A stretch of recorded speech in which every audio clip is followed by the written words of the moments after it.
As I talked about last week, Wi-Fi systems are becoming more and more cluttered because more and more products are using your Wi-Fi networks within your home. So last week we talked about the benefits of trying to convert as many of those products, especially ones that are non-portable, to a wired connection for the benefit of reducing that clutter and also improving their stability. This week we'll go over a few more general tips on how to improve your general Wi-Fi within your home.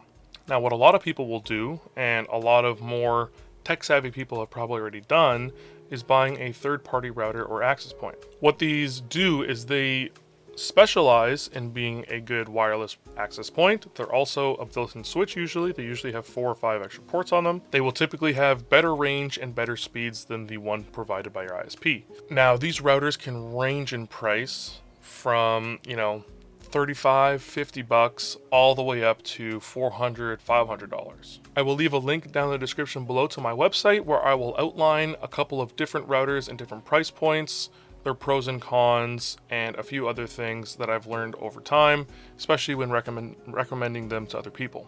The next way to improve your Wi-Fi is actually choosing the proper location for your router. Now, this may not always be the easiest thing, especially if you're going to stick with the ISP provided one, because you have to go from the whatever connection it is that they bring into your house or your home. But trying to get your router or your access point into the most central location possible is going to net you the greatest possible range and coverage, because you can kind of think of your Wi-Fi as ripples in a pond. It all goes out in a circular kind of fashion, but also it kind of goes downwards as well. So if you're in a multi-story house, having that router on the middle or top floor will actually give you better coverage for the rest of your house.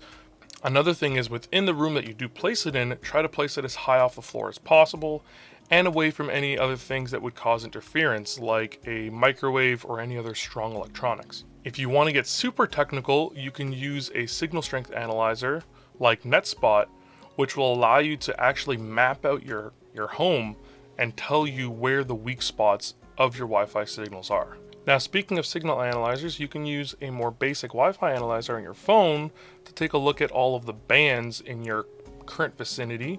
If you open up your Wi-Fi connections and you go and look, you may have tons and tons of other Wi-Fi connections, especially if you're in something like a condo.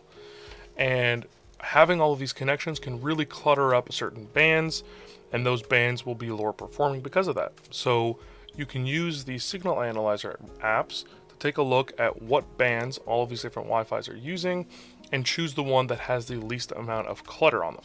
You can then go into your router and change the band that your router is using in order to take advantage of that less cluttered band. Now, another thing that can really slow down your Wi-Fi is if you have a lot of guests over. If you have them all on your main network, all of them doing things on their phones can really slow down your network and your Wi-Fi connections. So what you can do is you can actually set up a guest Wi-Fi on a lot of these third-party routers. Sometimes even the ISP ones will have these as well. But what that allows you to do is set up a separate Wi-Fi specifically for guests, and you can attach quality of service or QoS rules to that so that they can only get a certain speed.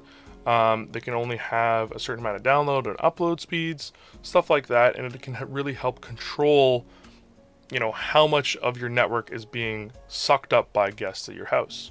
Now, speaking of QoS, a lot of third-party routers also have QoS settings so that you can prioritize traffic to certain things. So say you like playing a lot of video games, you can set up usually a quality of service rule that will prioritize traffic to game services. Say you really like streaming and your parents really like, watching YouTube, and you want to prioritize the streaming and the upload speeds of streaming. You can do a quality of service rule that prioritizes your connection compared to your parents' connection. You can do a lot of cool stuff with quality of service stuff. If you are in control of your router, you can do a lot of really cool things with these. So take a look at it and see if that's something you want to use. And finally, if you're using a third-party one, especially, update your firmware. Updating your firmware can, one, ensure that your router is staying as secure as possible, getting rid of any kind of vulnerabilities that may be in the software, And also, a lot of these firmware updates will help improve performance of some kind, get rid of bugs and stuff like that. It's typically very easy to update the firmware on your router. It's all going to be brand specific, so take a look at how to do that for your specific brand. And this is just one really simple way to help improve stability and overall speeds of your Wi-Fi.